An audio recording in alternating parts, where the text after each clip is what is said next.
Dude, this skin is legendary. Look at that tornado go. What? Hey, what's up guys? It's Mo the Chief, aka the Chef, aka the Acute Angle, bringing you a brand new episode of Brawl Stars, where inside of today's video, we're gonna be checking out sneak peek number 2 for the new update coming out inside of Brawl Stars, which honestly, I am so stoked about. Inside of this video, I'll be showing you the new Brawler Gale, which is gonna be hitting the game, the new skins, new hot zone, all of the above. And I couldn't be more stoked. Now, right before we kick this off, make sure you guys are hitting that subscribe button, smacking that bell, liking the video, and using code PAT in the shop, especially if you guys are gonna buy Gale. If you use code PAT, it would be much appreciated by both myself and my fluffy daughter, Chief Cad. Let's go and hop into Gale, though, who's the newest brawler coming outside of Brawl Stars, who has an absolutely amazing kit. If you guys check out Gale right here, you can see that Gale, of course, is the first chromatic brawler inside of Brawl Stars, which you'll unlock through the Brawl Pass if you pay for it, or you'll have the same chance as a legendary brawler, which will descend over time. And with Gale's main attack is called the Polar Vortex, where Gale throws a ton of snowballs at your opponents and actually doesn't really do that much damage, which I'll show you guys in a second, but it's a big wide radius. Think of it like a Poco attack almost, except it doesn't go through enemies. And for Gale's super, it's called Gale Force, where it knocks back all of your opponents who come in line of it, and it does 140 damage. Let's talk about Gale's gadget. Gale's gadget actually is called Spring Ejector, where you throw down a spring pad wherever you're standing. It works for Gale, it works for your teammates, it works for your opponents. It is absolutely ridiculously troll. And then for Gale star powers, you've got Blustery Blow,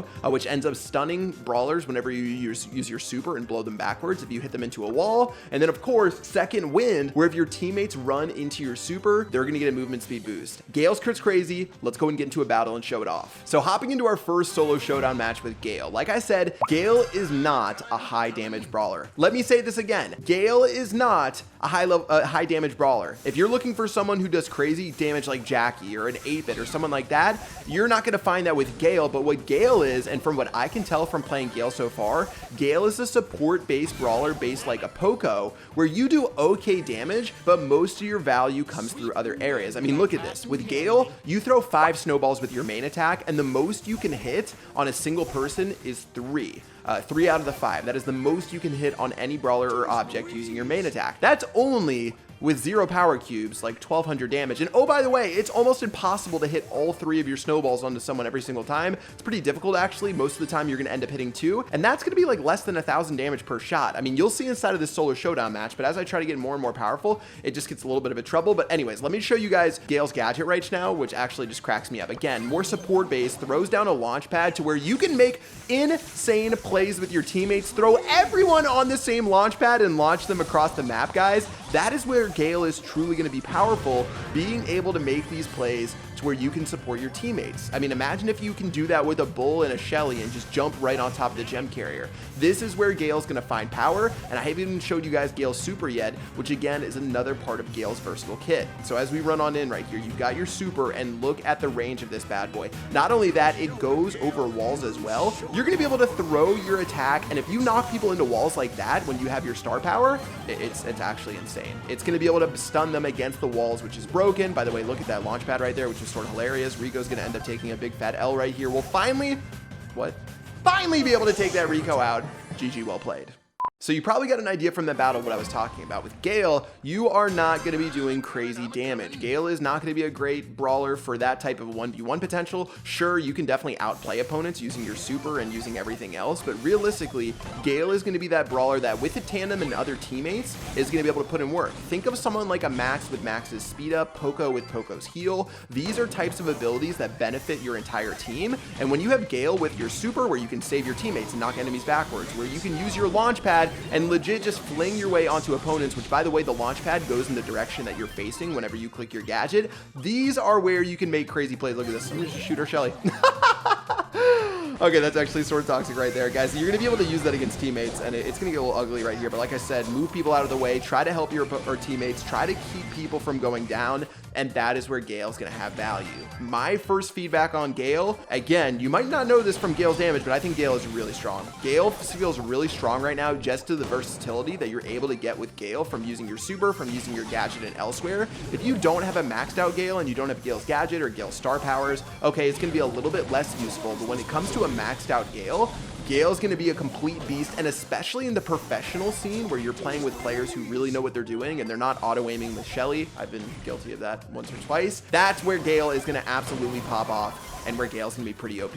Now, of course, I want to hear what you guys think about Gale inside of the comment section below. Just judging from here, let me know what you think. Again, because Gale is so focused around needing a team around him, I don't think that we're gonna be able to have Gale's true power potential, and that's why I'm telling you guys, and I'm predicting Gale's gonna be really, really strong when you have the chance to work together with teammates. I mean, duo showdown, flinging both of you in a launch pad onto people. I mean, this is what dreams are made of inside of Brawl Stars, guys. Look at that knockback potential, by the way. Absolutely absurd. Gale is going to be a beast. Super excited to play Gale when the update goes live. Of course, Gale being chromatic, you're gonna have to grind quite a bit to get to level 30 on the Brawl Pass to be able to get it done. It's not something where you're just gonna be able to buy Gale inside of the shop easy peasy with a couple hundred gems, or use all of those boxes that you saved up, because guess what? You can't save up boxes anymore. Gale's gonna be a little bit more unique there. I wasn't paying attention. Let's go and move on to the new skins coming outside of Brawl Stars, because they're actually pretty sweet. First skin up is going to be Barbarian King Bull. Now this skin is sweet. You guys might not know this, but I was actually like legit the first Clash of Clans YouTuber back in 2012. I've been doing YouTube for 8 years now, so Clash of Clans definitely has a special place in my heart. So seeing the Barbarian King inside of Brawl Stars is amazing. You've got your sword that acts as a gun. It actually looks pretty legit. And look at that charge. The charge up to where you use and you have your sword pointing forward is honestly pretty awesome. Definitely, I'm going to give the skin 8.7 out of 10.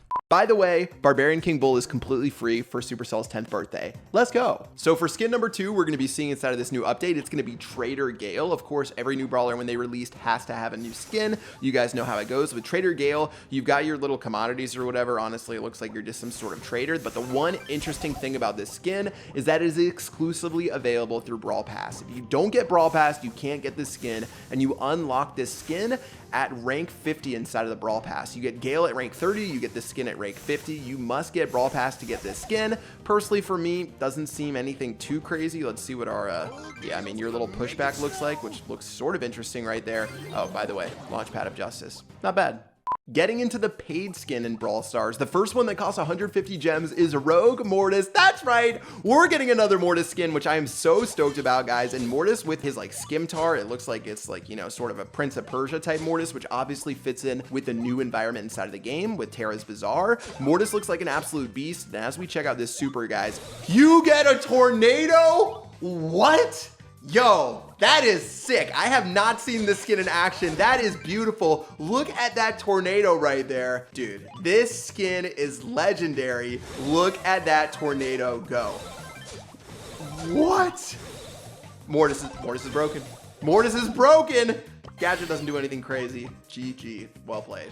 This next skin inside of Brawl Stars is the greatest skin in any video game of all time. Tropical Sprout is here, ladies and gentlemen. Tropical Sprout at 30 gems, only 30 gems inside of Brawl Stars, and you get the greatest skin of all time. Sprout throws on a Hawaiian shirt, has a palm tree on his head. Please tell me, I was hoping he would throw coconuts. I would have lost my absolute mind right there. Tropical Sprout is so broken, I don't even know what to say. Now, since it is a cheap skin, they don't give you a custom wall or anything else, but Tropical Sprout, how can you not love Sprout wearing sunglasses, wearing a Hawaiian t-shirt, and having a palm tree on his head? This is my new favorite skin inside of Brawl Stars, full stop. I don't care what you guys think. At 30 gems, if you don't buy this skin, you need to delete the game. And for the final new skin coming out inside of Brawl Stars, at least for the month of May, keep in mind, guys, all those other skins you saw, they're going to be coming out inside of June most likely, is going to end up being Guard Rico for 130 gems. I give this skin a resounding meh out of 10. Now, I understand why they did it. Terra's Bazaar, it fits into it with the whole style and everything else. Obviously, the super is really cool, which I really enjoy, but guys, besides that, for this skin, nothing to write home about. I'd probably rank this as the least favorite for this update. Best skins for me, Tropical Sprout, #1 skin inside the entire game, and of course, Barbarian King Bull, which is completely free. For 30 gems, you get the best 2 skins inside of this update. That's a pretty good deal. So for the final thing we're allowed to show inside of this update, guys, it's gonna end up being Hot Zone, which has officially been revamped inside of Brawl Stars. You can see how it works now, where actually what happens is both teams can now actually end up scoring at the same exact time within the same zone. In the previous Hot Zone, you could only get points if no other enemy team member was inside of the circle. Now both teams can score in the same zone at the same time, and what you're trying to do is raise your flag all the way to the top in that zone, and end up maxing it out. So you can see for this zone right here, I've gotten it completely maxed out. The blue bar is halfway full. We've got the flag to the very top, and now our team needs to pivot to the other side and try to get this one done right here. So overall, I actually like these changes to hot zone a lot. It makes it a lot more, I guess, like it makes it better feeling, to be honest, as far as how they have it structured inside of the game. Obviously, you have to end up hoisting most of the flags to end up winning, or obviously if time runs out, they can pick the winner from there. Feedback from me would just to have a better indicator as far as like what flags have been risen inside of the game. But anyways, hot zone got to change. We'll see how it does. And if you guys want to keep hot zone around, make sure you're spinning it up. So that's going to end up wrapping it up for me, guys, inside of sneak peek number 2. Honestly, I am so stoked for this update. Gale seems like he's going to be so much fun to play with other teammates by your side. Obviously, the skins are amazing. Tropical Sprout is the best skin in the history of Brawl Stars. If you disagree, let me know in the comment section below. Hot zone seems okay, but you know, I just like that Supercell's bringing another mode back to the game. Worst case, you don't have to play it if you don't like it. And this update's gonna be an absolute banger. If you guys haven't already, I'm telling you one final time, sub on up to the channel, hit that bell, and use code PAT in the shop. Using code PAT supports me more than you would ever know. And obviously with these updates and a bunch of new stuff to get, if you used it when you got the Brawl Pass, that would be amazing for me. Appreciate every single one of you guys. Thank you so much for tuning in. And until sneak peek number 3, I'll see you guys later. Peace out.